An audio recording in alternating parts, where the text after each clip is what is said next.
Hey Moral Gamers, welcome back. Today we're taking a look at Skullgirls. This one's coming at you for PlayStation 3, Xbox 360, and PC. How is Skullgirls going to stack up? We'll find out. First things first, it's a fighting game, guys! Yes! It's about time! Fighting games. I remember back in the 90s when I was a kid, you couldn't spit anywhere without landing on a fighting game. Sweet! But first-person shooters overtook those, blah blah blah. We'll go into that in another segment. Still, this is a fighting game, and it imitates one of the most popular, I'm not going to say best, but one of the most popular fighting games out there. And that would be Marvel vs. Capcom 2. So, you basically pick up to three characters, and you can have them fighting. You can swap in one at a time, so you can just say, hey, this one needs to jump out, recover a little bit, next one comes in, rock them, and you can also do tech hits and assists by just quick summon him, jumps in, smack, jumps out. Awesome! Marvel vs. Capcom 2 did that very well, and that's what they're doing here. Now the focus is going to be on juggling your opponent as much as possible, not giving them a chance to hit. And if you're really good at this, you can get, 10, 15 hit combos. Don't look at me because I'm not very good at this, but 10, 15 hit combos, and just sit there rocking them without even giving them a chance to actually lift a finger. They might as well just set the controller down and be done. But that's also a drawback to this game, as it's got a little bit of a learning curve, meaning that to actually learn how to do all this stuff and to do it with the right timing, it's going to take some time. They do offer a tutorial mode, and it's very long, drawn out, so I'm just going to show you fighting. Fighting's more interesting.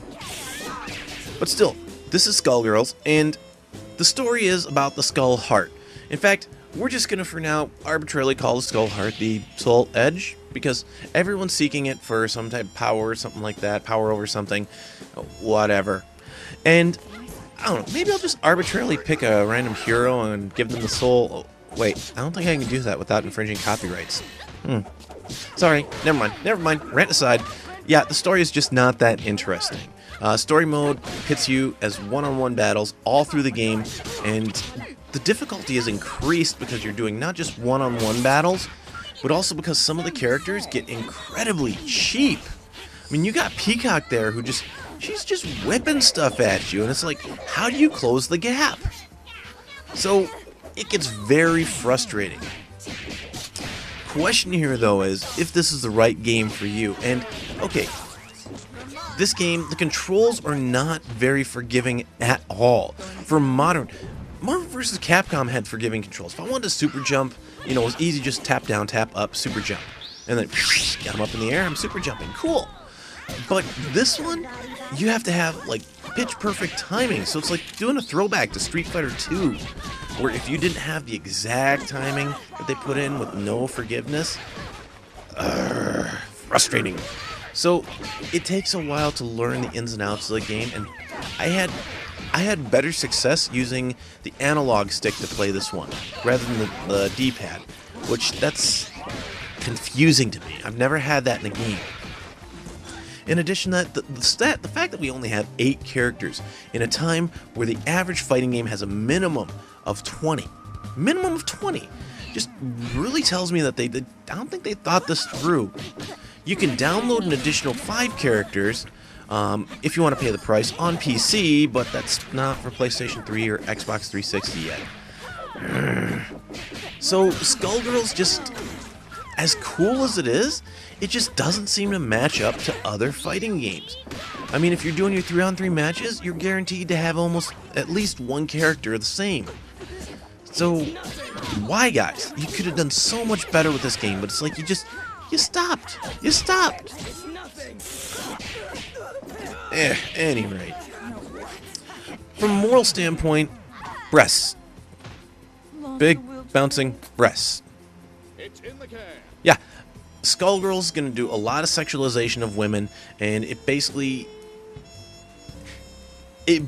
makes them no more than objects. So, since women are being objectified in this one, if you have issues with that, you might not want to let your kids play it. Also deals with some demonology, dark magic, stuff like that. So, S&M, Pain Wheels, a little bit of S&M there.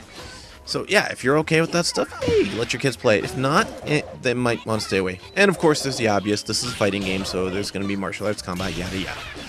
So, hey, would I let my kids play this one? It's probably not. Usually fighting games I can give a little bit of a pass on, but no, this one's over the top.